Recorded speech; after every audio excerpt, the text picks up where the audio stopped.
Chris Day, graduate of Yale University, U.S. Army captain, Afghanistan-Iraq war veteran, family man, and now major U.S. congressional candidate for New York's 17th district. All this and only 29 years old. We have an exclusive look at one of New York's most electrifying young political hopefuls, right now on this edition of On the Trail.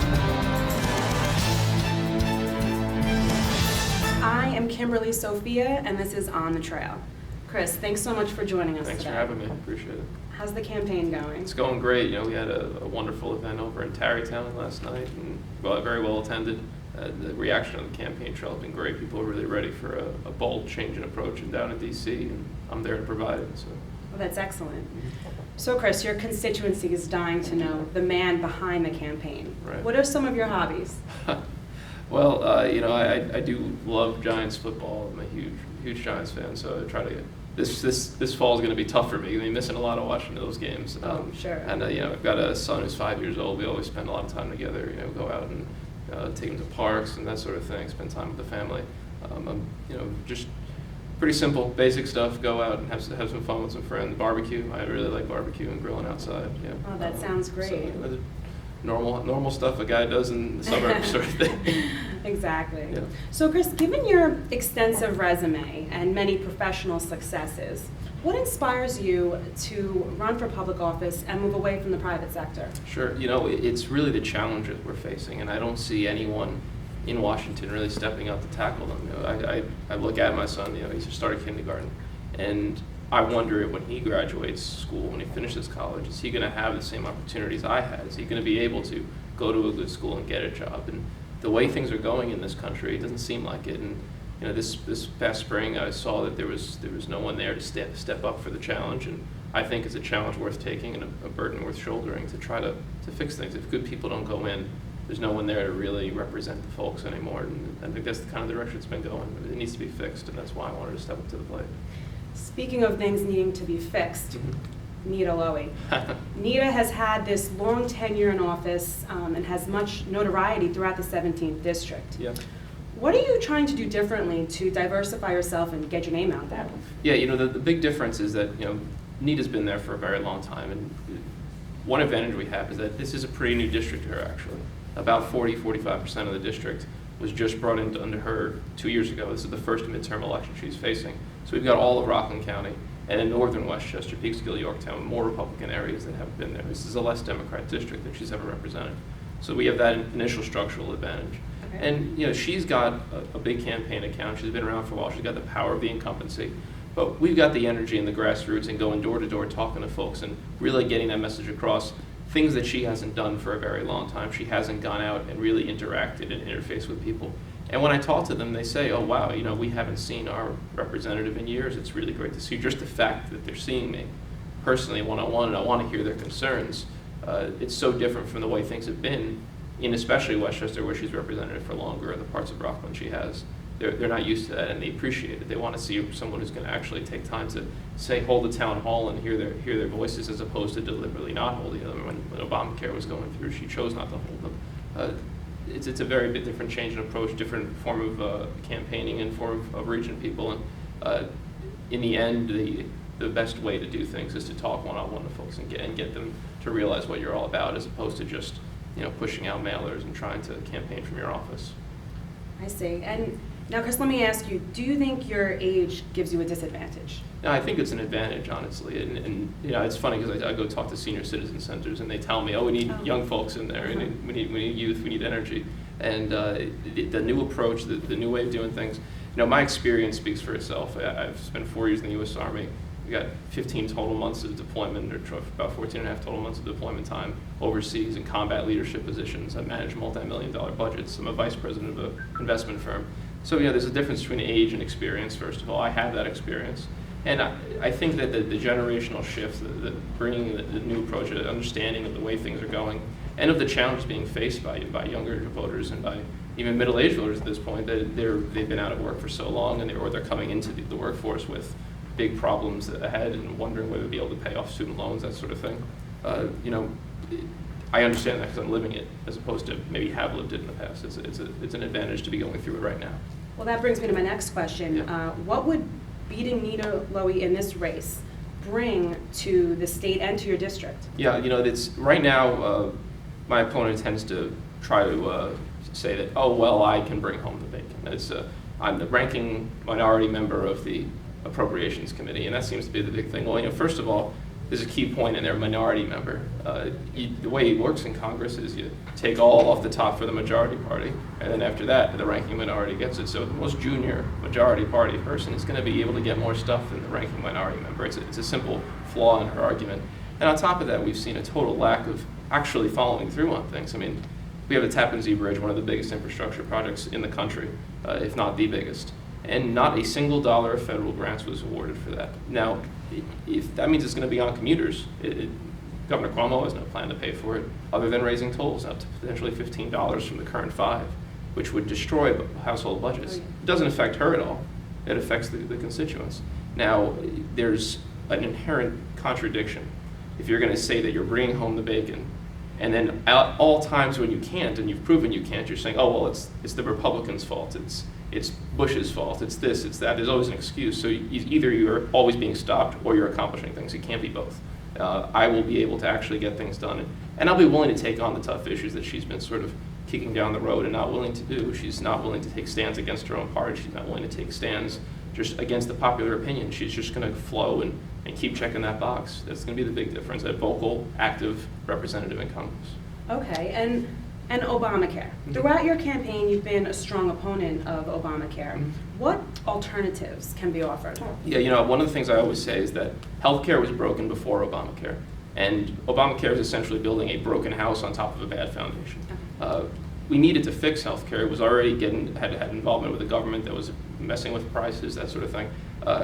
And we need to roll back Obamacare and change things. There's those parts of Obamacare that do make sense. If we have an employer-based healthcare system and we have issues with kids being able to get jobs out of college, it makes sense to let them stay in their parents' plans.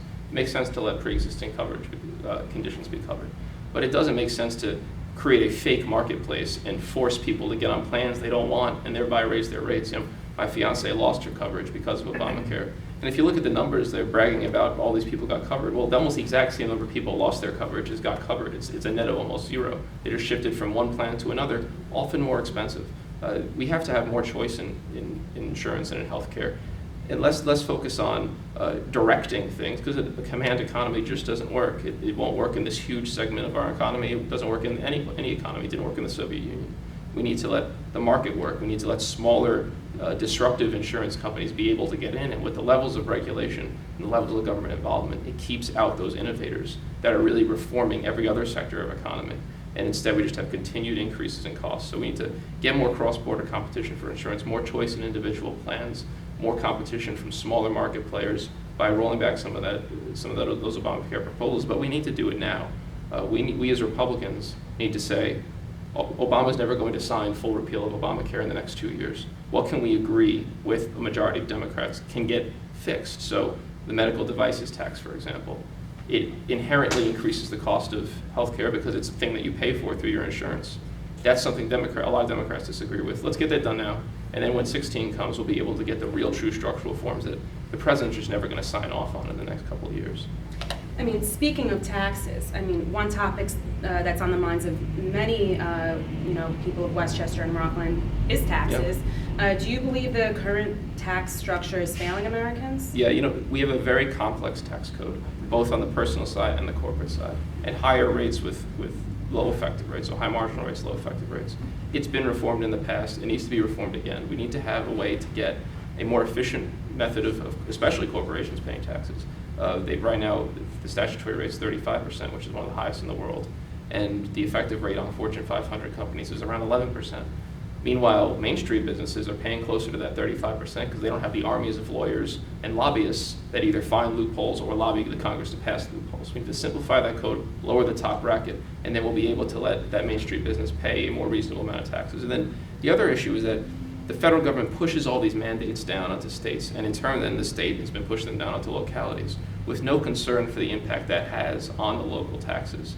The federal government should get out of a lot of these issues. Common Core, the housing and urban development thing in Westchester going on, where they're trying to remake zoning. They come in and force things to happen, and then require that you hire people, require you to do these things, and they don't care about the property taxes. I'm going to pay attention to that because I have to deal with it. And it's something that it should not be left to say, oh well, my level of government's fine because I pushed it down to your level of government. It needs to be about. It all comes out of the same pocket. The same taxpayer's pocket pays for every level, and that's what it should be in the back of every congressperson's mind when they pass something. I see, and you mentioned Common Core.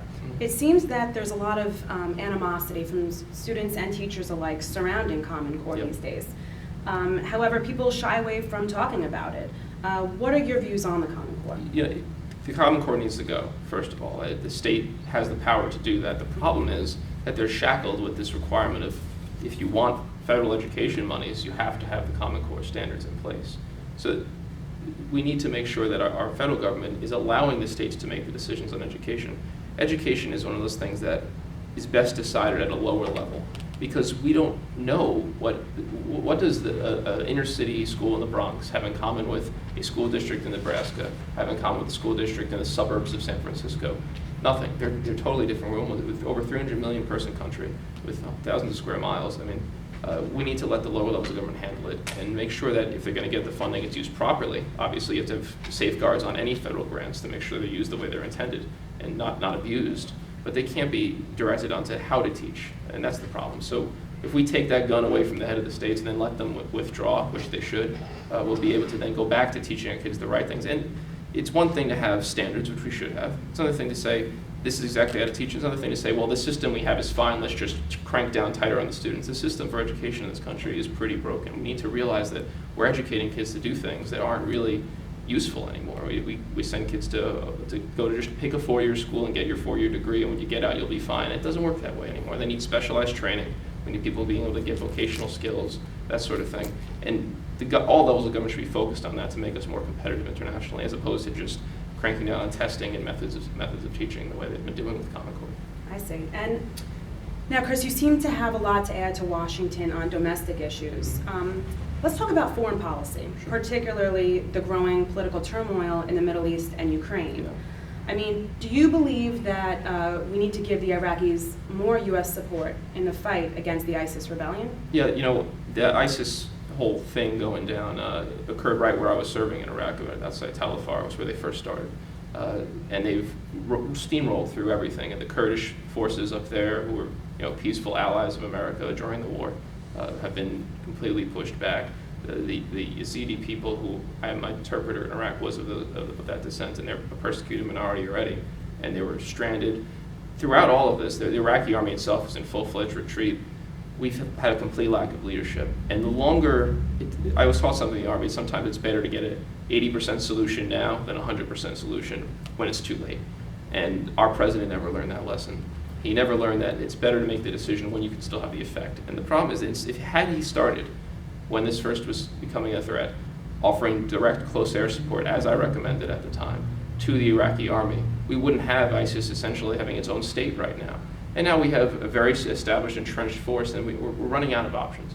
We need to make sure the Iraqis have air power and constant air power and support. We need to make sure they're able to do this. Honestly, as someone who's an infantry veteran, it's difficult to dislodge a focused and determined enemy if you don't have the advantage of air power, which the Iraqis don't have. So we need to support them more directly with that. We need to make sure that they're able to clear through things. We need to go into Syria in terms of airstrikes and drive this force out from its holes and get rid of them, destroy them. They need to be able to be completely disrupted so that the regular forces of Iraqis and the Kurds can move back in and reestablish control. It's exacerbating the sectarian divide in Iraq because Sunnis are forced to choose the ISIS side or face expulsion from both sides, the Shia and the Sunni. We've allowed it to get worse and worse and worse, and if we keep letting it get worse, it's going to only expand. Saudi Arabia is under threat. They're concerned about ISIS. They're concerned about Iran stepping in to deal with ISIS because they're historical rivals.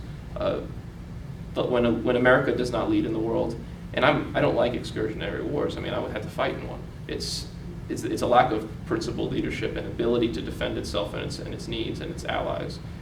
We've demonstrated a complete lack of that, and when we're not there, no one's there to do it. We in the end are the ones that have to make sure that our interests are represented and our friends are protected overseas. Wow, Chris. Well, on a lighter note, moving forward, I Yeah. want to ask, what can your supporters do to assist in your campaign? Sure. We've got a whole bunch of different efforts going on the volunteer side of things. On our website, www.voteforday.com, there's a volunteer link, or you can just type /volunteer and sign up. We have phone banking, we have walking door to door, we have different events to hand out palm cards and literature. We'll have more efforts for Get Out the Vote come Election Day. If they have anyone who they think is on the fence and they want to host a meet and greet and get 15, 20 people into a room, and I can talk to them about their friends who, not just friends who already agree with me, especially the friends who might not be sure and want to hear more. That's the sort of thing that really turns people to realize that this is a big chance for us to turn a corner as a country. Those are the two key things. And if they're able to get involved and be part of the team, share stuff on social media, that sort of thing, spread the word so that everyone in this district knows who we are and what we stand for, that's going to lead us to victory this November. Thanks so much for joining us. Thank you again. Best of Sure. luck with the rest of your campaign. Thank you so much. For more information on Chris Day's campaign, you can follow him on Facebook and Twitter. That concludes this edition of On the Trail. From the Rockland Republican Campaign Headquarters, I am Kimberly Sophia. Thanks for watching.